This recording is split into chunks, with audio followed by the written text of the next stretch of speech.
Good morning. Now is 10 o'clock and we can start our workshop. Thank you very much for joining us today. Welcome to this webinar hosted by Kaunas University of Technology and organized in collaboration with colleagues from the European project FAIRsFAIR and the open science communities in the Netherlands. This is the 6th workshop from a series of FAIRsFAIR national roadshows. The purpose of the national workshop is to bring the discussion how to speed up the adoption of FAIR data practices and FAIR tools across different European countries and across different communities. My name is Untitled. I am Kaunas University of Technology Library Director. I have been involved in OpenAIRE as National OpenAIRE Desk since 2009 and also as Research Data Alliance National NOAD since 2019.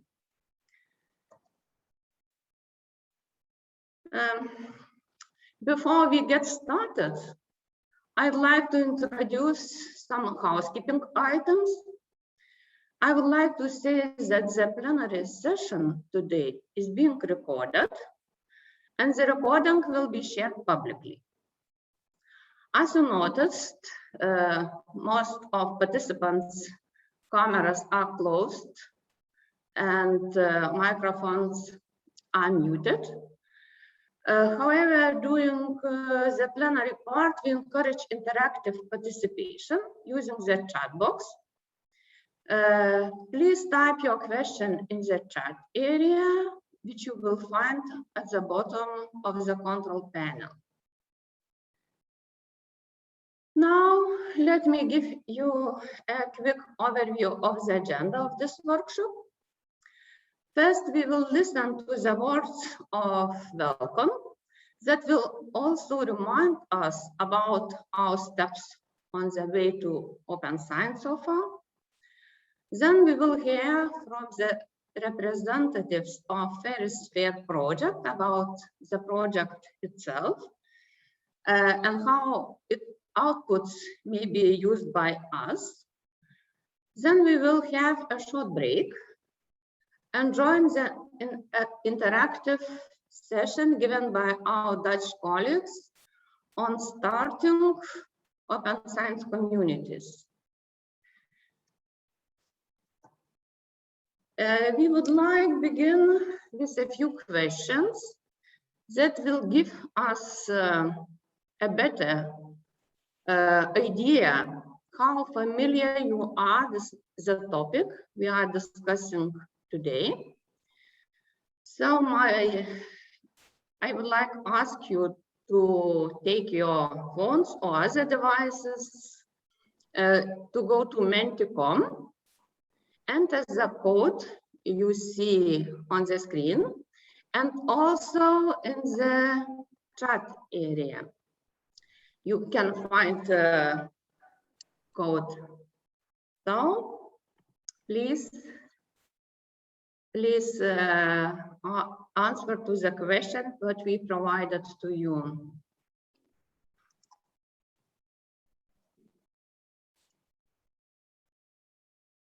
So answers are coming. We can see on the screen.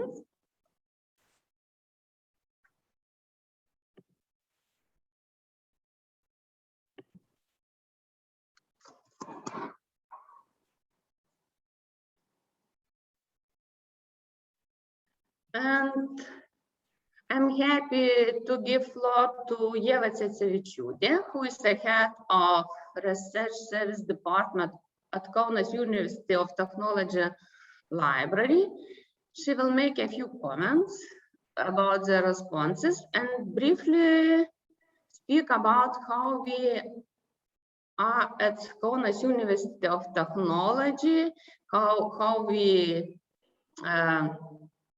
encourage our researchers to be more open and introduce what we are doing to promote open science, not only at our university, but also nationally. Please, yeah. Thank you, Gintarė. Thank you all. Thank you all for joining this morning, and then good morning again. I hope you don't mind this little test that we are asking you to go through. It's based completely on your self-assessment, and there are no wrong answers. It's just for us to see what our audience is today. We could see many familiar names on the list, but there are some new people too, we are sure. So it's a good idea to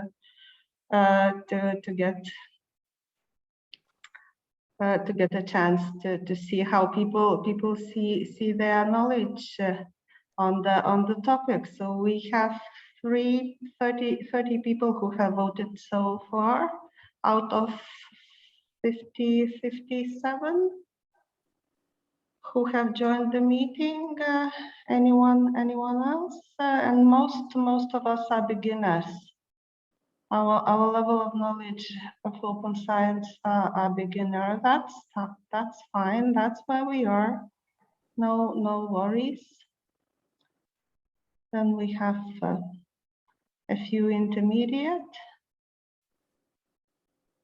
and quite a number of experts. Seven people with advanced level of knowledge. That's great.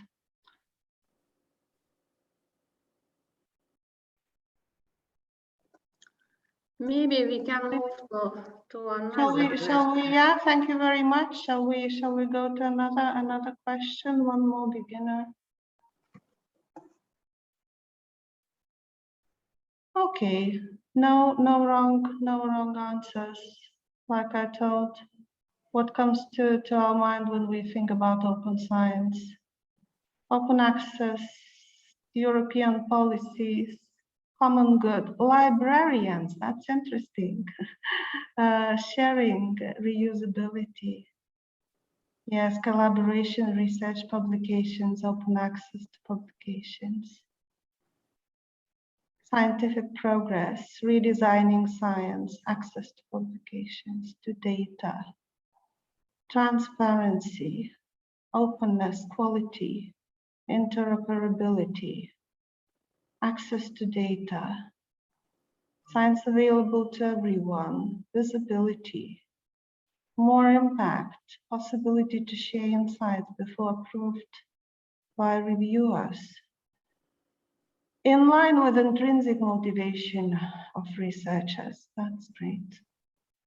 Citizen science, open notebooks, open access to publications. Yeah, thank you very much. Thank you very much. This doesn't sound to me like complete level of beginner knowledge. Okay, thank you. Do we have one more question? Okay, so that's a question about how familiar we are with a FAIR. FAIR, that's the acronym, the key acronym for our event today. Okay. Quite a number of people know the principles, but they would like to learn more about the practice.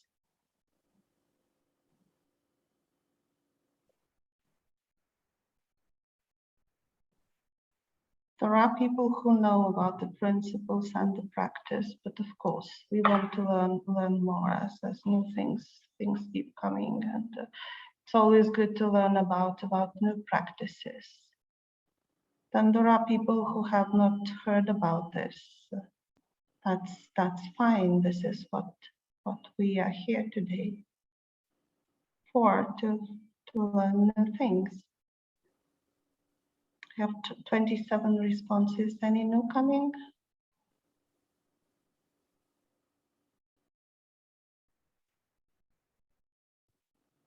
Okay, so let me thank you very much again at this point, and so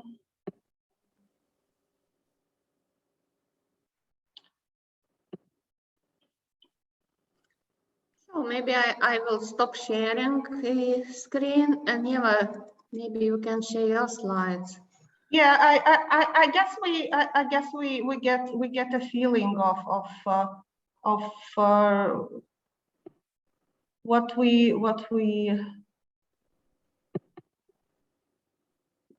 what our knowledge on the topic more or less is. So now another welcome from us as hosts. I won't tell any brand new things to the people who have been with us in many of our activities and events. But I would like to just use the chance to give a quick overview of what we do at Kaunas University of Technology in relation to open science and data management, so that well, maybe you get reminded, or those of you who are new to our event, so that you know where to find it and what to find us for what purposes, how we can be of use to you, which is the most important thing for us in our activities. So at KTU Library, we have acted as a national open access desk of the European project OpenAIRE for Lithuanian researchers, by providing training sessions, consultations. So we were not only focusing on our institution, but our scope was national, and so that was since 2009, and since 2019 we have also acted as Research Data Alliance national node in Lithuania, and that was also about promoting the outputs and recommendations that have been delivered by this organization. So basically, it's always about raising awareness. Now it all started with standalone events targeted at different target groups, stakeholder groups like researchers, research support staff on open science related topics. But we also develop materials and develop courses, web-based materials, and of course quite often answer individual queries. This hopefully brings some nice memories from our most recent events that were held before the pandemics. We had a big focus on open science chapter in Kaunas, a big event, which was an opportunity for us to examine the state of attitudes towards open science on the policy level in our country, and then we had like hands-on events, workshops given by our colleagues from different Dutch universities, team of data stewards at Delft University with Marta Teperek, and then a workshop on research data management with Meike Yetten from Radboud University, and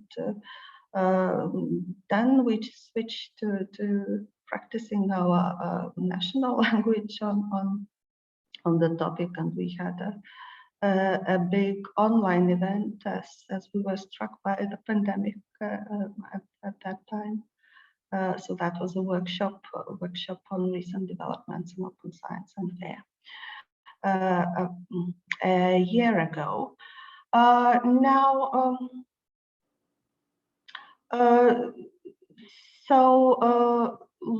Like I said, a lot of the things that we do are standalone, but we are trying to move towards built-in activities in our practice. So that's one of the examples. That's a PhD course on research data management that we developed in 2017. It was the materials were there, and the course was formalized, but it took quite some time before the course could go live. And finally, and this is my happy news today, is that this academic year, starting this spring, an abbreviated version of the course will be taught to PhD students. What it implies to on the national level is that the students who are in joint programs with our university, they definitely can enroll on this course.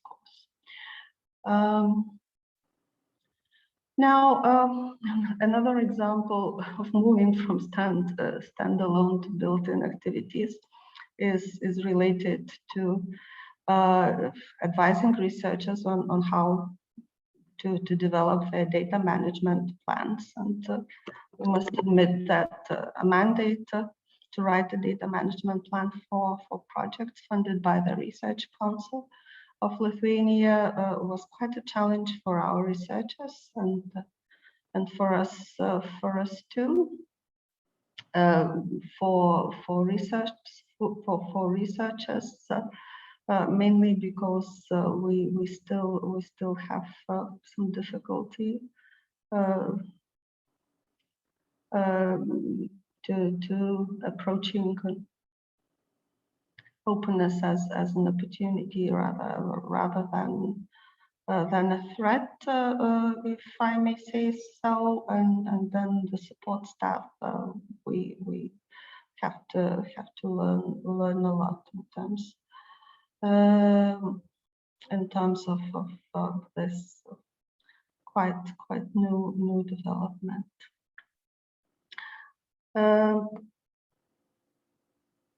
So our overall feeling is that we still have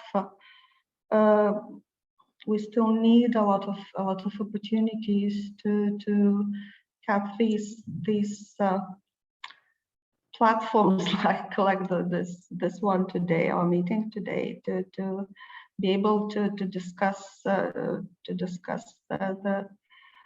issues that are related to open science, so that gradually it's no longer a threat to us, a burden of some kind, so that we can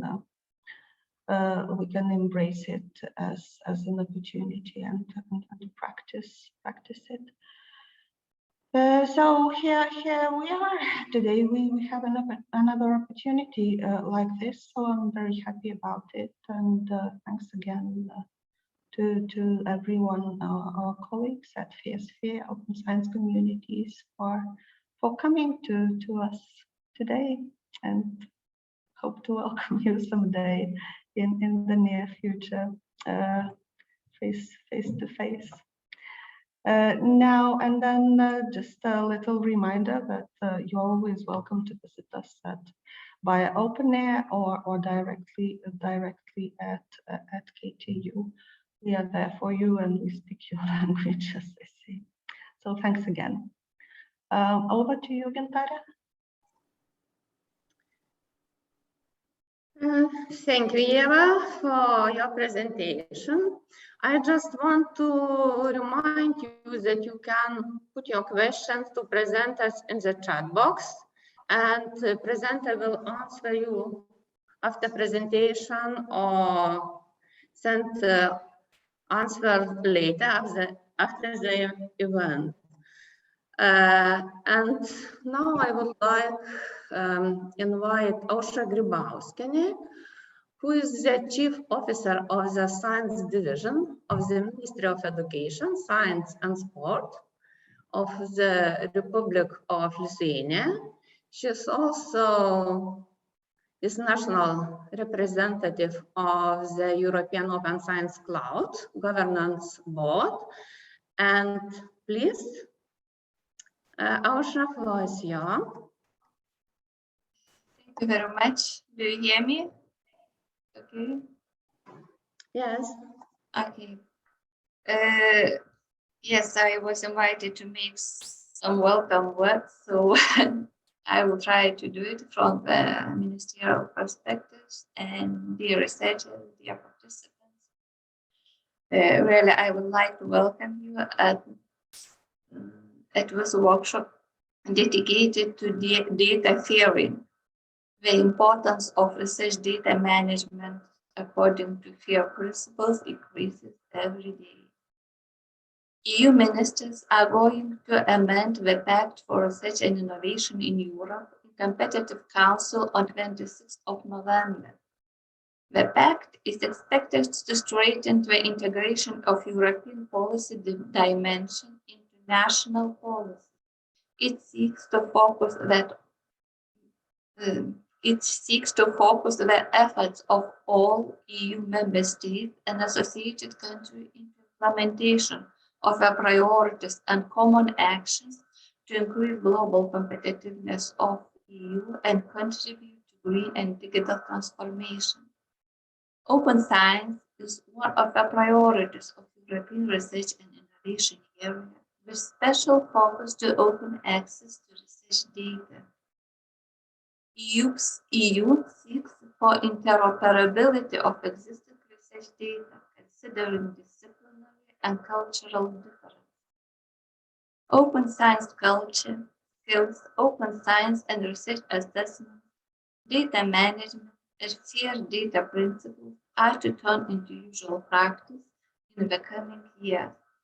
European Open Science Cloud should become the trusted space for researchers to store their data and to access data for researchers from all other disciplines.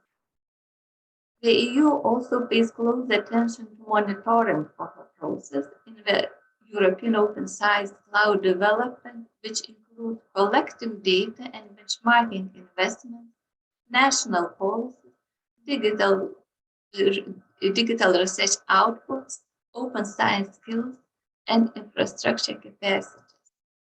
In Lithuania, the Ministry of Education, Science and Sports intends to support activities aimed at integration into European Open Science Cloud. In the new EU Structural Funds period for 2021-2027, we have planned the measure dedicated to Lithuanian data infrastructure integration into European Open Science Cloud. We planned this measure to be focused into 3 areas: skills, infrastructure, and coordination. We plan to support the development of research data management skills by creating institutional support structure like data stewards. Also, it is planned to support national open data infrastructure capacities expansions related to integration into European Open Science Cloud, and seeking for better coordination of research data management at national level. The creation of national umbrella structure is planned as well.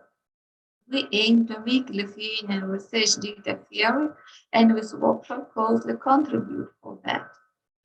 So I would like to express my gratitude and warm wishes to FAIRsFAIR project team and Kaunas University of Technology for organization of this workshop and sharing of knowledge on practical implementation of FAIR data principles. Thank you and all the best. Thank you very much, Ausra, for your welcome talk. And now it's my pleasure to invite another speaker, Rūta Petrauskaitė, who is the chair of the Commission of Research Infrastructure at the Research Council of Lithuania.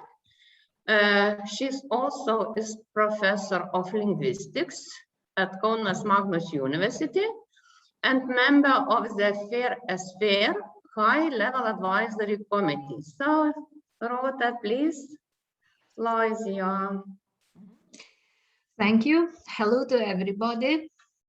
It's my real pleasure and honor to greet you today on the occasion of this webinar that, as it has already been told, is part of the National Roadshow series of events.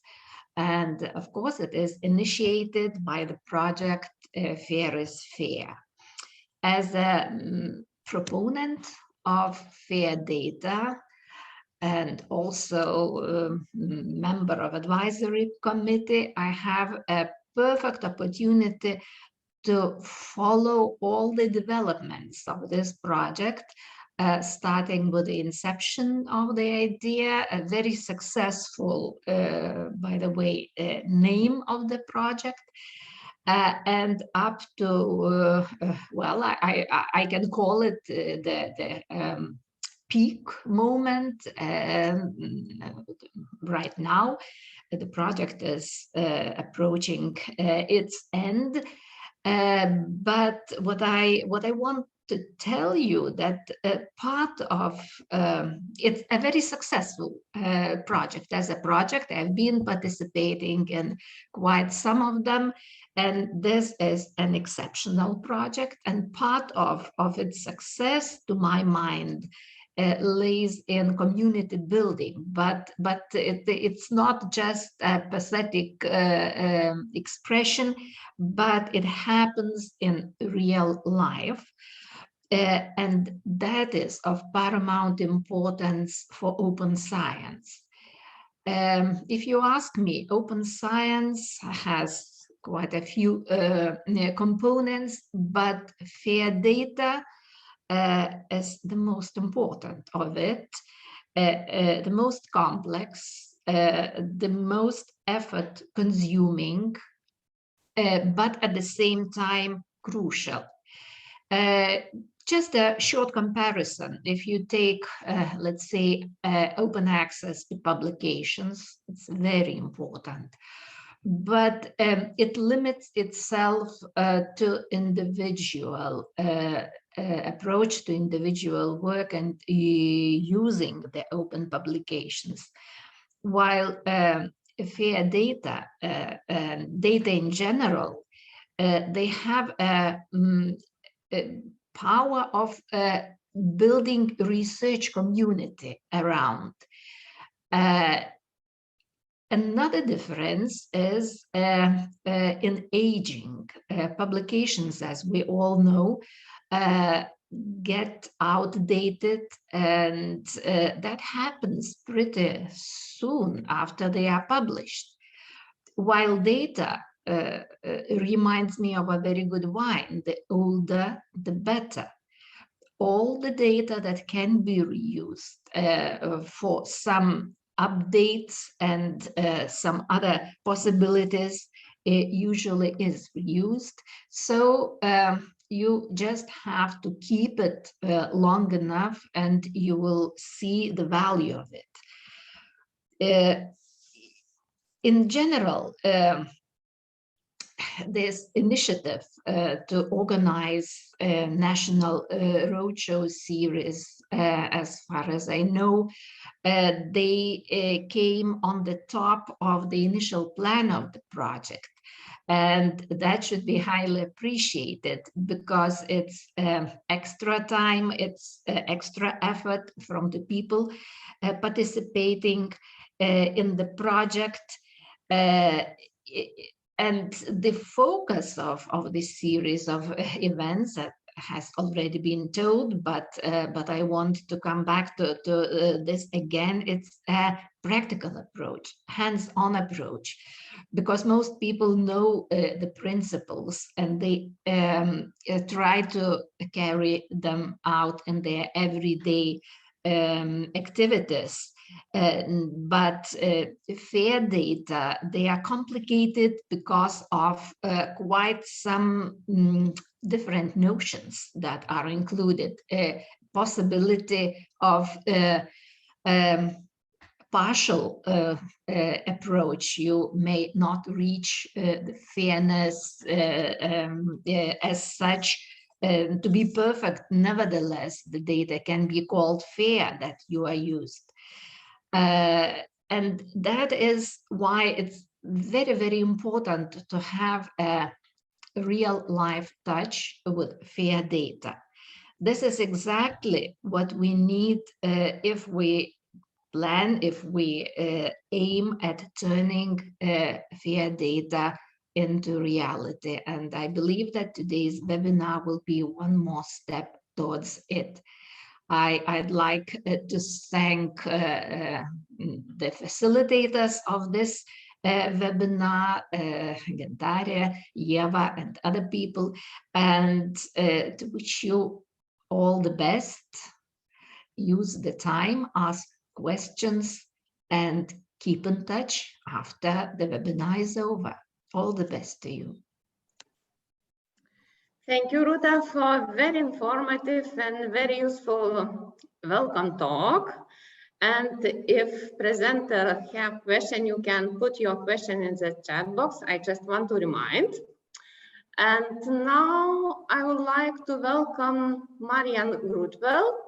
She is from Data Archiving and Network Services DANS in the Netherlands, and also the FAIRsFAIR project. She will speak about FAIRsFAIR in a nutshell. Please, Marian, floor is yours. Thank you very much, Gintarė. Thank you very much, Yeva, also for organizing and hosting this session. And thank you, previous speakers, and Ruta in particular, who already introduced the FAIRsFAIR project so well and so positively. My colleague Maaike and I will talk you a bit through the project, and we will also have the opportunity to really do something hands-on and practical, as Ruta mentioned. But first,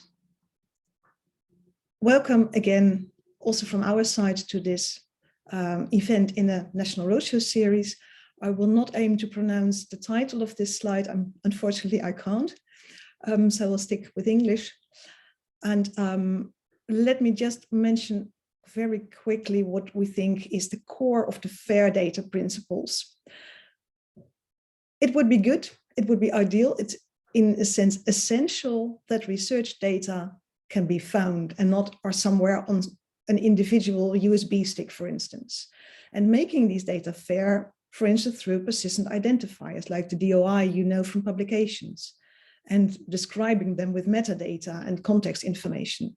You also want them to be accessible, perhaps in a repository, where you can find them through using this identifier in a standard way, and keeping these context metadata, even if the data perhaps are no longer available in future.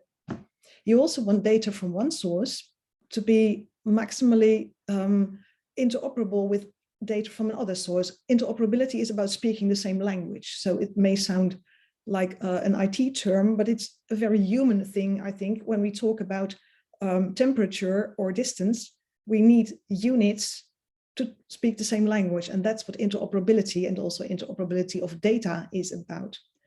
And in the end, all of this should, of course, help to make the data reusable in future, perhaps for eternity, we don't know. Let's try. When you want to know more about these principles, there are two links. One to the very short formulation, and the other link is to the initial article about the FAIR data principles that have now been around for a good 7 years. And today, I think this roadshow is a very special one. I think it is the first one where we have so explicitly the combination of a FAIR angle and the open science angle. And we're different, but we are very related. We have similar ambitions, I think.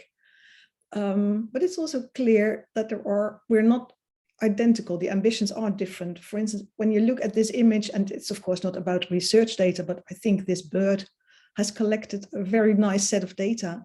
You already see they are open, but it will be tricky to find the particular piece of plastic that you would need. And you have no idea how this bird has collected things, so they are not very fair. Of course, it's a metaphor, but here you can already see some of the differences.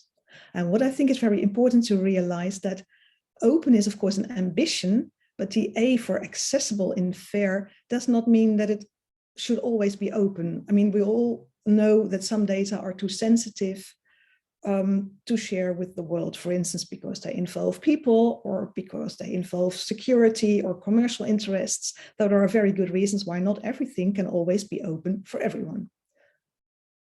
So far, I think, for introduction, and then on to the project. The FAIRsFAIR project started already a while ago. It is funded by the European Commission as one of the projects that help to develop the European Open Science Cloud, or EOSC. We have 6 core partners. DANS, where Mike and I work, leads the project. We collaborate with the European University Association, the Digital Curation Center, SDSC in the UK, CSC in Finland, and Trust IT is our partner when it comes to the communication aspects. They are involved in several of the European projects. And here you see the full set of partners with 22. You might recognize, for instance, the RDA, the Research Data Alliance, and we have partners from a lot of European countries. What do we want to achieve? Putting FAIR into practice, in a sense. FAIR is an ambition. It is a beautiful acronym. You can't be against it, but the challenge is to find out what it means in the daily practice of research teams and researchers and scientists. And that also calls for a kind of a culture shift. We talk about a FAIR data culture and perhaps also an open data culture, but we'll hear more from that later on. So we try to collect good practices in making data more fair and, in the end, more reusable. The more formal formulation of the project objective is that we aim to accelerate the realization of the goals of the European Open Science Cloud by, in a sense, bringing together lots of things and initiatives and projects and organizations that also work towards fair data. In particular, we try to implement the recommendations from an important report written in 2018. And when I mention initiatives and projects, this is a kind of an overview, an attempt at an overview, I'd say, of initiatives and projects in the European realm. At the right-hand top, you see a part where also OpenAIRE is available and the Research Data Alliance. Here we have some projects with some research infrastructures, and we also have more domain-specific research infrastructures below them. For instance, the SHOCK project in social sciences and humanities, the PANOSC cluster in proton and neutron research. In the middle column, you see a lot of European initiatives, the EOSC Association with its steering board. Currently, there are several advisory groups, and recently about 12 task forces have started or about to start to work on those 12 aspects that are involved or that were identified as crucial for the further development of the European Open Science Cloud. And in the left-hand column, you will find the FAIRsFAIR project and our 5 let me call them sibling projects. We were all funded from the same funding call, Horizon Europe funding call.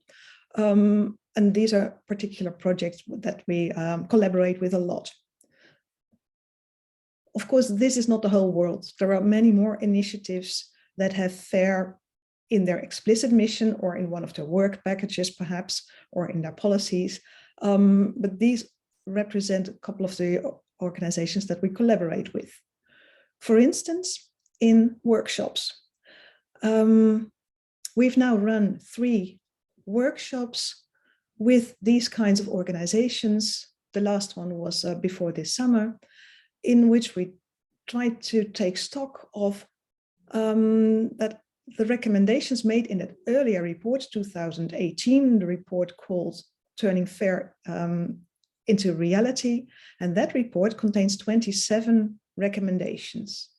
You see them here, although I realize you can't read them, but the slides will be shared afterward. And these 27 recommendations on topics like the FAIR culture, the FAIR skills, metrics, how do you measure fairness? In our workshops, we try to find out what all these initiatives and projects are doing to realize the earlier recommendations. There is a link here to the report, and the report itself may be thick, but there is also a huge spreadsheet for all the activities and deliverables or tools or working groups working towards more fairness for these 27 recommendations. In addition, the FAIRsFAIR Synchronization Force has now drafted a white paper with a couple of recommendations for the EOSC Association and for anyone who is interested. So this week, it's still open for public consultation. You might be interested to take a look and give your view on that. As a project that has run nearly 3 years, there are a lot of things I could share with you, but I won't do that.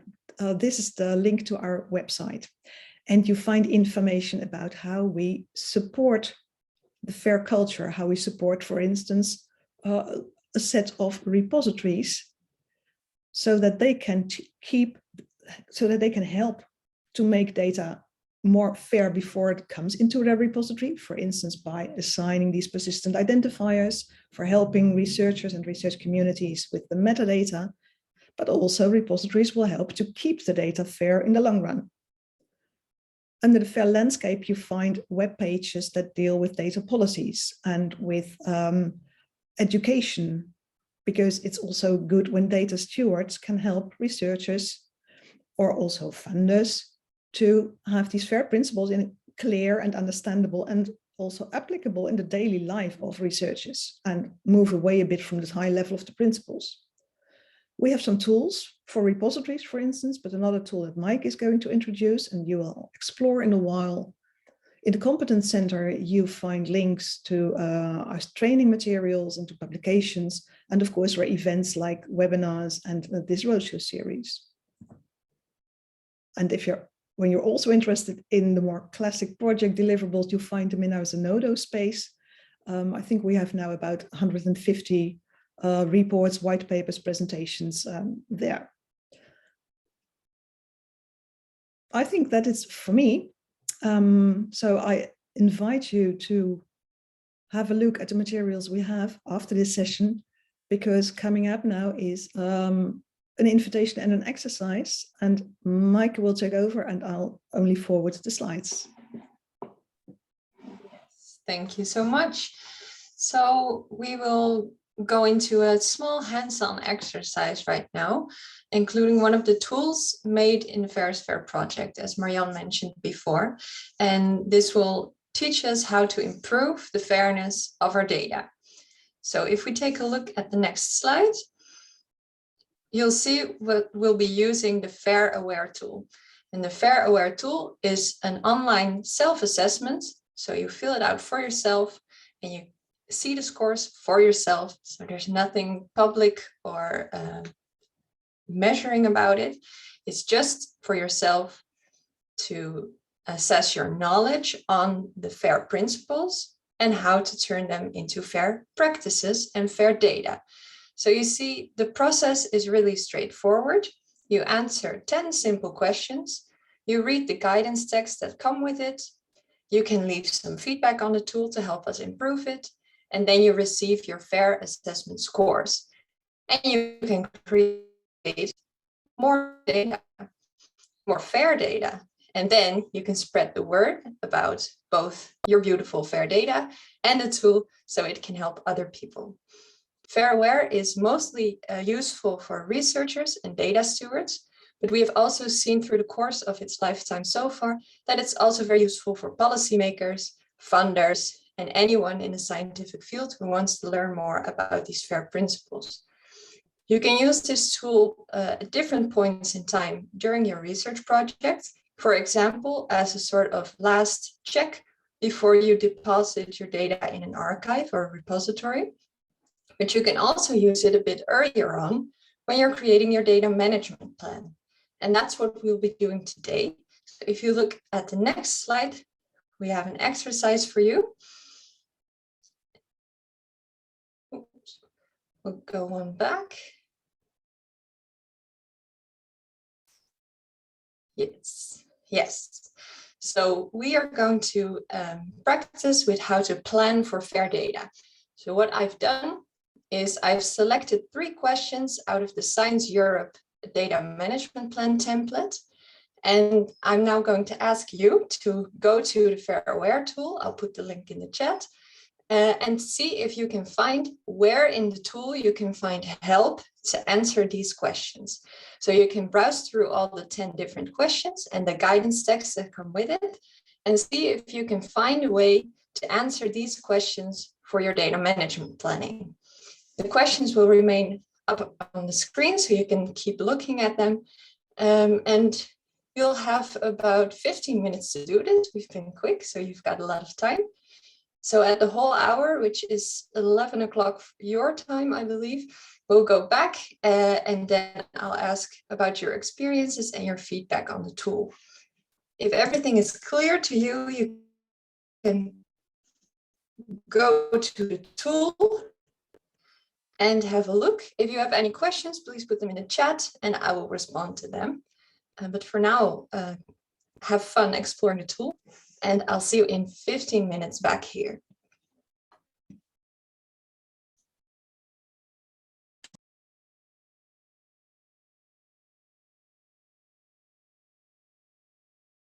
To it out loud so anyone can pick up on the answer. The task for you right now is to explore the tool and see where you can find answers to these questions. So you don't have to fill out the assessment because you do not have enough time for this. And you can write down an answer for yourself, or you can just see whether you can spot it or whether you are struggling to find an answer to it. And see how this would help you in writing a data management plan. I hope that clears it up for you. And if not, please let me know in the chat. So we have a couple of minutes left for this part of the event, but I also do not want to keep you from your break. So I want to ask you to come back to us in the webinar. You may not have had the time right now to find the answer to all 3 questions, which is completely fine. You can continue this exercise in your own time if you want, or look at another data management plan template and have the tool next to that and figure out how to use it in this way. Aside from data management plan writing, which I know is not something everyone will have experiences with yet and will need to do yet, you can also use the FAIRsFAIR tool initially to just learn more about the principles. So you can take your time to go through the whole assessment and read all the guidance texts, and this should give you some initial knowledge about the importance of FAIR and how you can apply it in your next data set. So this is something you can do in your own time at your own pace. For now, if you want to share anything about your experiences so far, with the tool, please feel free to do so in the chat.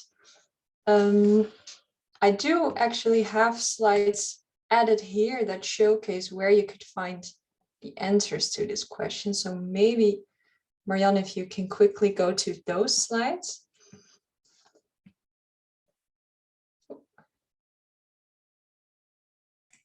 Yep, it's taking a while, Meg. Let me start again. Yes. So maybe this will also make it more clear what the intention was. And if you have any questions about using the tool, or if you ran into something while looking at the tool that you had questions or comments about, you can let me know in the chat, and I can reply to you during the remainder of the event. We also have an email contact, so you can just email us all together and we'll get to your answers. So for the first question, in what format will you collect and archive your data? You could have looked at the guidance text in question 9. So this is a question related to the reusability of your data. And in the guidance text on the tool, it showcases that it is recommended to use a file format that the repository has indicated that is best. So most repositories have a list of preferred file formats and also file formats that they do not want to receive. And they have built this list based on their knowledge on preservation and reusability. So it's always best to navigate to the website of your repository and take a look at which formats they suggest you use. And this could be different from the formats that you've used during your project, but usually you can convert data formats without losing too much of your data. For the next question, what metadata will be provided to help others discover the data? You could have looked at question number 2 in the findability principle. Discovery metadata is a standard part of the metadata which helps others find your data. So it includes the basic information, and you can see in the first highlighted part all the different elements of metadata that you could include. The more the better, but anything you add that you didn't do before is more fair. So every little step you take is already appreciated and can help others find your data. And when others find your data, they can also more easily cite your data and reuse your data. So it's a benefit for everyone. And the last question, which was about responsibilities of data management, and right now for specifically archiving. This is something to do with the very last question in the reusability section. And for archiving, it's important to pick a good data repository. And a good indication of a good data repository is whether they are a trusted digital repository. This is a certificate that repositories can apply for, and they need to showcase that they handle your data trustworthy and they will take care of it for the long term and keep it fair for the long term. So repositories that show that they have such a certificate, for example, the Core Trust Seal, are a very good choice of repository for you to have. So I hope this makes it a little bit more clear how you can use FAIRsFAIR in this context, and also how you can use FAIRsFAIR in general for learning a little bit more about FAIR and especially how to put it into practice. So I will wrap this up for now. And then I believe you have a 10-minute break before we hand over to the Open Science Community session.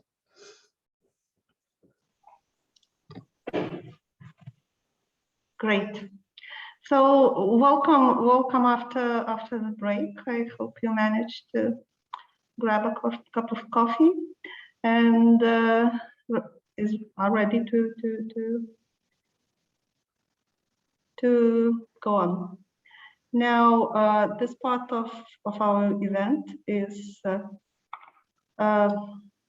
run by our colleagues from Open Science Communities in the Netherlands, Utrecht, Nijmegen, Twente. So very welcome, Luc Brinkman, Anita, Erland, and Marcus Konkol. The floor is yours. we are at your service, ready to learn. Thank you so Mhm. Thank you so much for having us. And welcome everybody to this session on open science and open science communities. My name is Anita Irland, and I'm affiliated with the open science community in Nijmegen. And I will host this session together with Luc Brinkman from the open science community in Utrecht and Marcus Konkel from the open science community in Twente. Now we aim for a very interactive session. And as the title of this talk already indicated, we will be talking about starting your own open science community. But we will first briefly talk about open science in general, because you heard already a lot about open data and fair data, but we wanted to take a broader approach and to talk about open science in general first and why that is important. Then we will talk about the idea of an open science community, and then we will go into separate groups to talk a bit more about that. And we will also then talk about starting your own open science community. Now, what is open science? It's very difficult to come up with one definition that everybody agrees upon, but open science can be seen as a set of practices aimed at increasing the accessibility, transparency, robustness, and inclusiveness of science in order to promote scientific progress. So in other words, it's a set of practices that want to make science more efficient. Now then, what are these practices? That's also a good question and a difficult one to answer, because if you go to Google and you type in open science or open science practices, then a large variety of pictures pops up, and they all look a little bit different from each other. Examples of these pictures that will pop up, you can see on the slide, and what you see is that they cover a lot of aspects that are open. So they're about sharing information. It's not only about sharing data, but also sharing code, for example, that you used, sharing materials, publishing, open access, so that everybody has access to the work that you've done. But it's also about open educational tools, for example. So there are a lot of different practices that fall under the umbrella term of open science.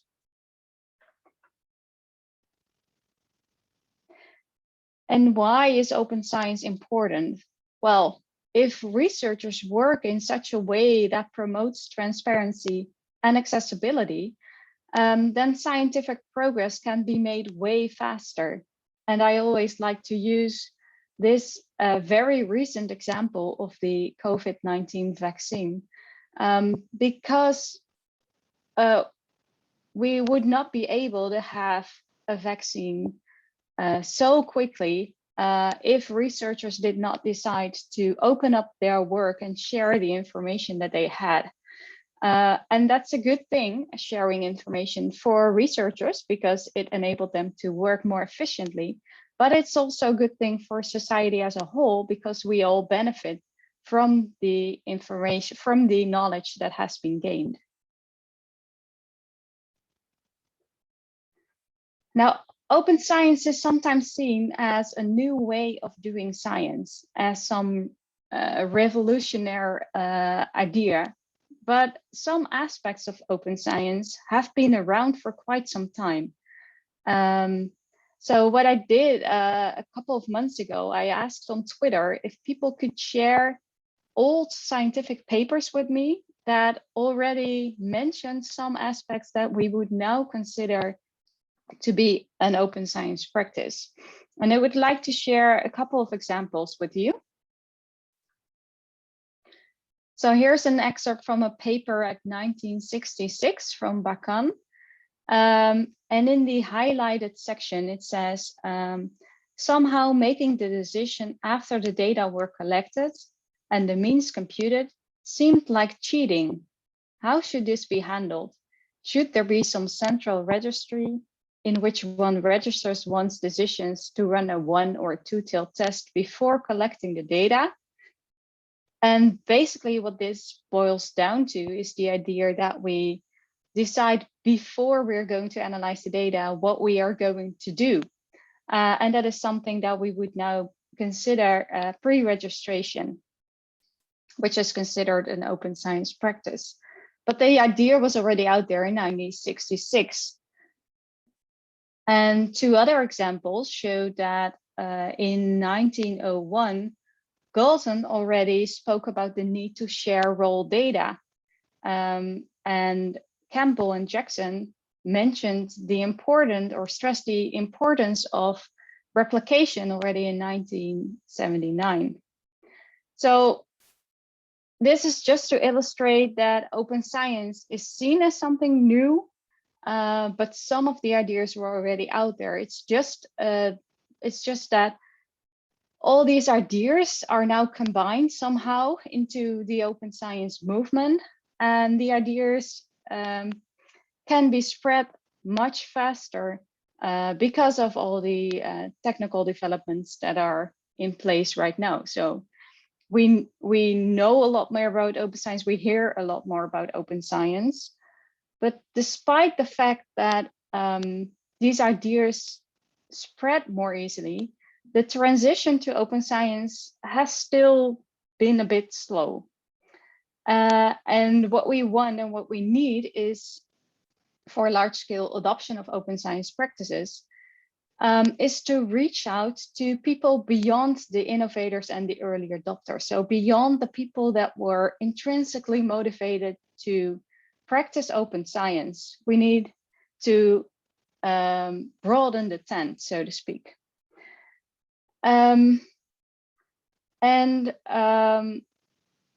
To make that happen, Luc Brinkman and I started the first open science community in Utrecht in 2018. So the idea was to get more people involved in the open science movement to make the transition faster and bigger. So I will briefly say something about the goals of an open science community. An open science community is there to make open science knowledge more visible and accessible. So people have knowledge about open science that they can share with their peers. That's something the open science community wants to facilitate. An open science community is also there to help researchers to take their first step or their next step into the world of open science and to help them do so. And finally, an open science community can also identify obstacles and need for support to inform policymakers, because you may have known that there are more and more policies on open science practices. For example, you have to publish open access or you have to share your data.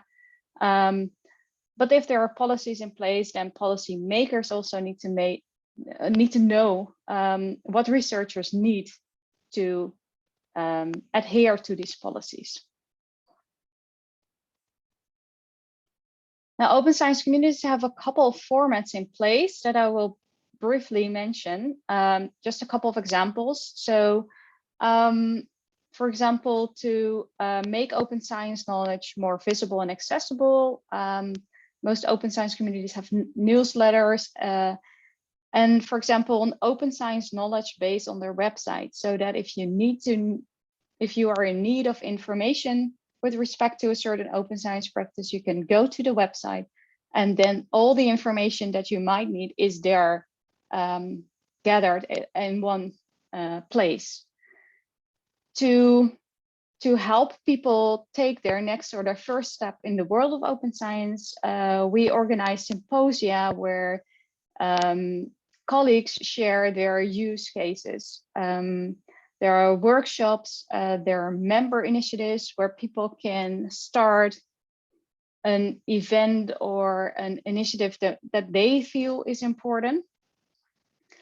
And with respect to policies, we engage with universities, with the boards of universities, but also broader with funding agencies, for example, to let them know what researchers need.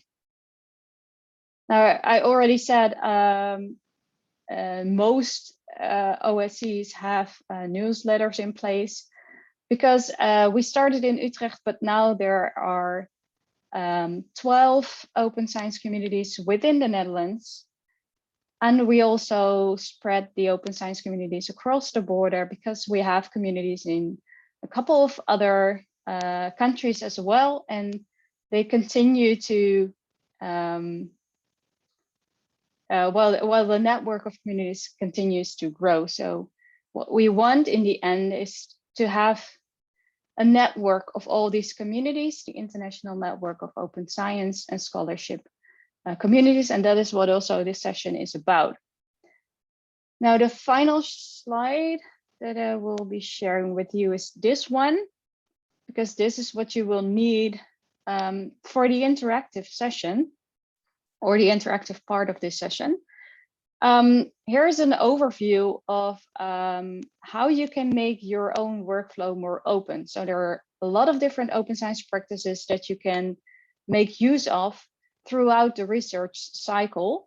We will be sharing this picture in the breakout rooms as well, so you don't have to remember all the information that is in there. And I would like to give Marcus the words to explain to you what we will be doing in the breakout sessions. All right, thank you a lot, Anita. I will share my screen. Then I will stop sharing.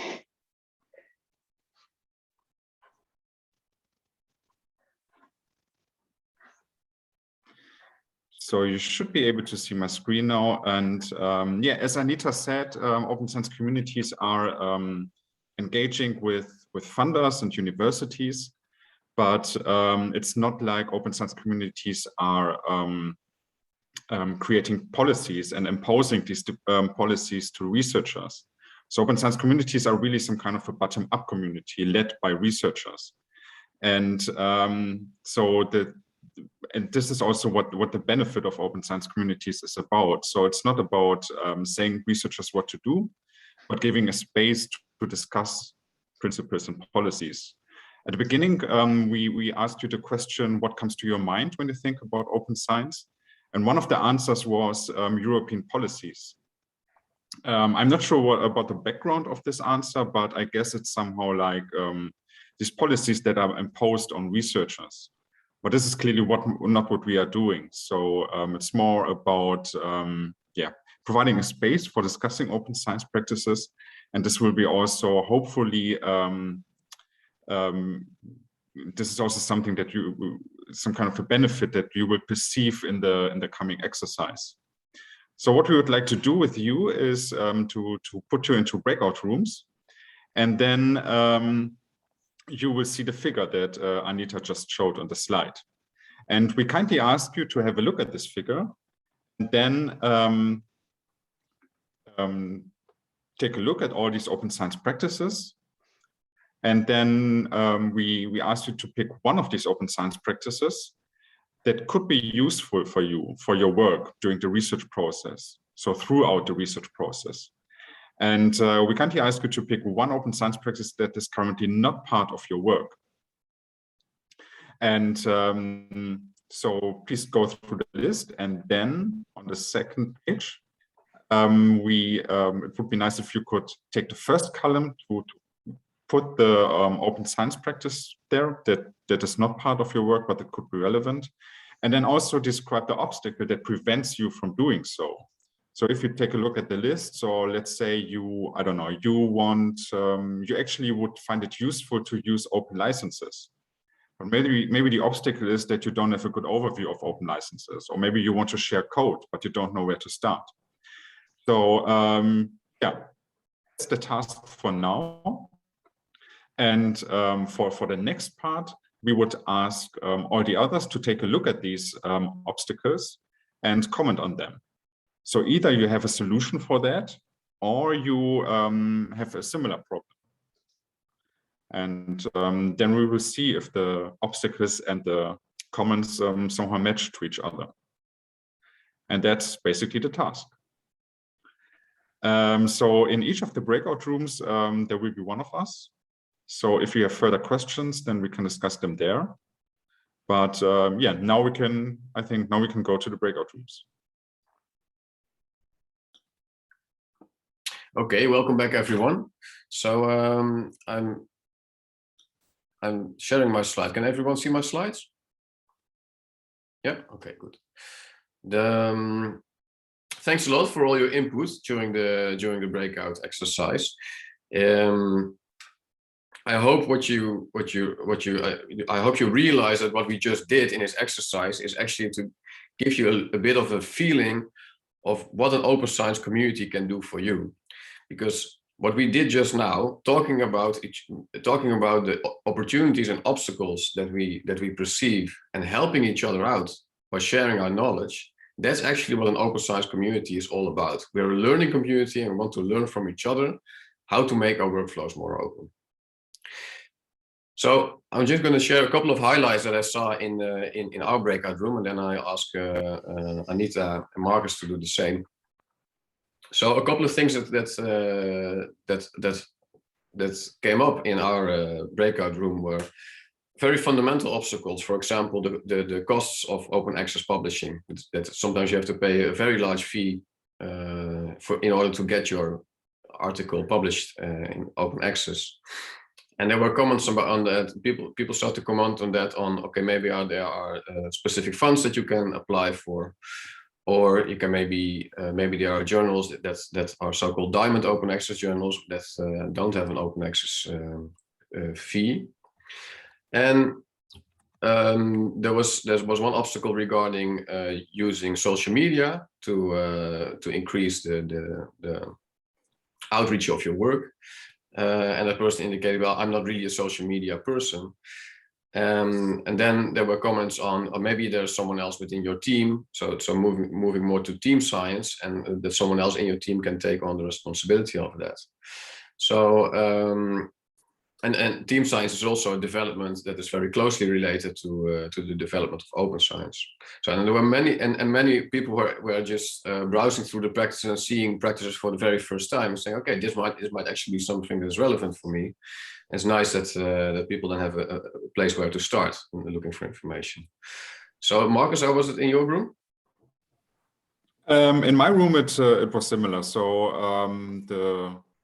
I think the most fundamental issue was also some kind of a lack of knowledge.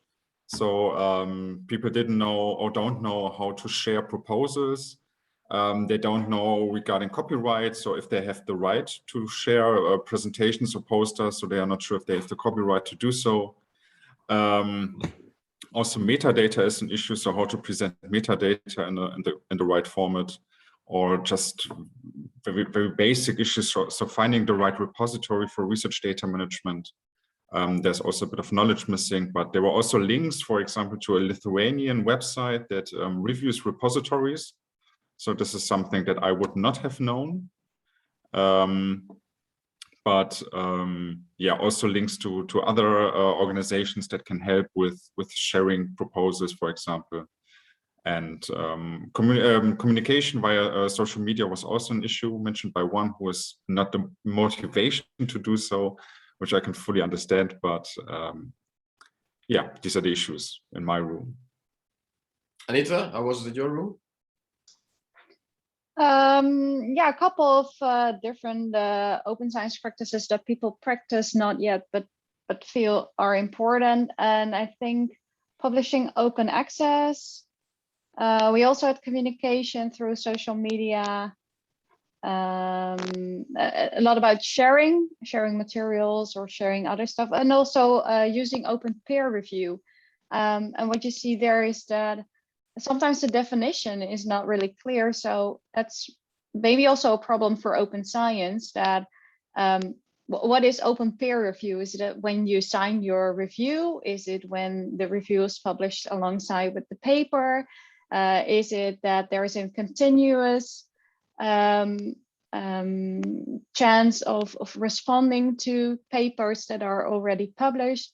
So I think that's something that I saw in other practices as well, that it is important to have a clear definition of what it is, and sometimes that's just not really clear. People use terms all the time without agreeing on the core definition. I think that's that's something that I noticed. Yeah, I think that's crucial. I think that we're now in a phase where we really want to put open science to practice. And if you want to put it to practice, now we need to also flesh out the details on what we mean exactly. And that can be very different for different disciplines. It's also something that we see within our communities. We have people from different disciplines within the communities, and the needs and the opportunities and the barriers for open science may be very different for different communities and different disciplines. So to wrap up, I hope you got a feel in the exercise what an open science community can do for you. I mean, in fact, we already had like a mini open science community in the breakout rooms. So because I know there are people from different backgrounds in the audience, I wanted to stress what are the relevance and benefits of an open science community for different audiences. So for researchers themselves, I think that the benefits are clear there. It's a way, an open science community is a learning community, a learning environment where people can ease into open science and take the next steps in making their workflows more open. It provides opportunities to connect and learn from your peers, and it also gives you the power to actually to make yourself be heard and provide input to shape policies regarding open science, infrastructure, services. So it's an instrument that allows that puts researchers in the driver's seat in policy changes and the transition to open science. So for policymakers, I think an open science community is also crucial for two reasons. It's an instrument to get feedback from researchers, and it's also a tool to reach beyond what I call the open science bubble. So when you open up a piece for consultation and ask for input, it's always the same people or the same kind of people that will provide input. And those are the people that are already on board with open science. They're already practicing open science, maybe for years. But what you want is input from the people who are still interested in adopting open science, but are not practicing yet, but because they know the best what kind of obstacles they will encounter. You want to know what is holding them back. And through an open science community, you can also get that input. So for support staff, for example, for the services provided by the libraries, we see, for example, in Utrecht, we have people who are top-notch experts on open science, developing services for researchers. But many times the researchers themselves, they don't know about these services. So an open science community, we collaborate. There are also a lot of librarians involved in the open science community because it provides them an opportunity to also promote their services more broadly and make sure that researchers who have specific questions can be directed to librarians who are on top of this. And also they might get extra input from the researchers that allow them to fine-tune their services even further. Okay, so I hope that with this session we inspired you to start a local open science community, just like the three of us did and many of our colleagues did in our universities. And the way to do that is actually quite simple. We created a starter kit that was already circulated before this meeting. You can find it at startyouroc.com. It explains in detail all the steps that you can take in starting and fostering your open science community. If you're interested in starting an open science community, you can just contact me or Anita or Marcus or anyone else from the steering committee of the International Network of Open Science and Scholarship Communities. And we will add you to a Slack channel where you can interact with all the coordinators of all the different open science communities. So we help each other out. We have regular meetings where we share best practices. So there you can ask all the questions that you have.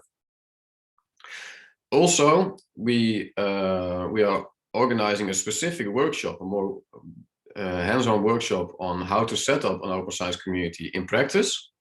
For all those who are interested in that, that's on December 8th. So I hope to see many of you there. And that will be a really practical workshop on which steps you need to take on setting up your open science community. And the last thing I can say is just go for it. We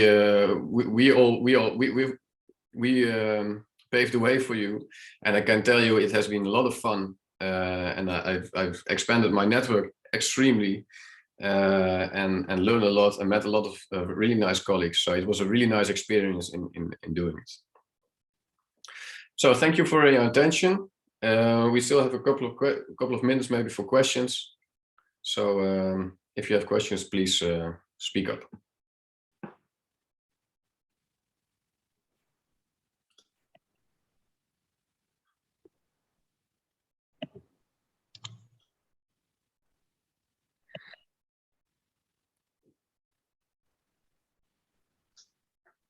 So please put your questions in the chat room, okay? If you cannot unmute your microphones. Are there any questions? Yeah, okay. So I hope we can come back with our questions to you and to each other always. For the moment, we've got so much food for thought. That's my feeling. Thank you so much. Can't thank you enough. Look, Anita, Marcus, you've been so inspiring. This is exactly what we need. And then the advice, just do it. It's wonderful. Now, in terms of format of our event, we started with a short test, pre-test. Now, how about a post-test? I don't think we need it. Let's just digest what we got today, and then we're sure life will test us.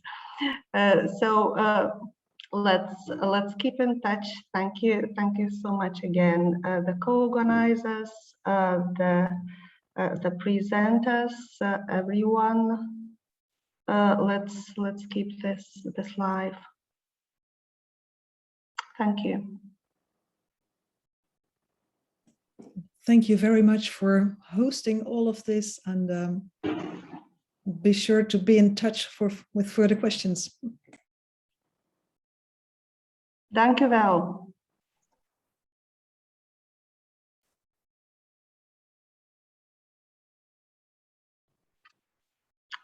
Thanks, everyone.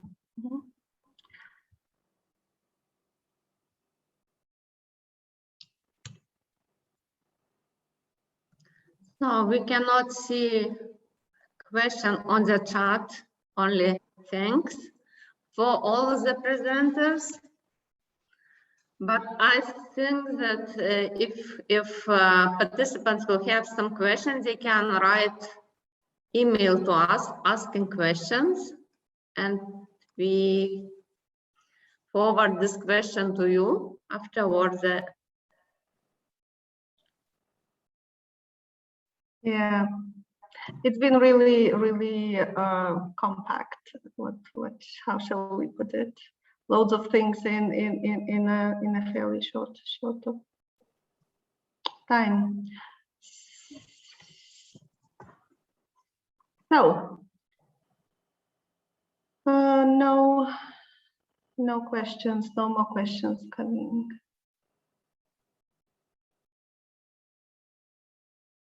And that's noon in Kaunas.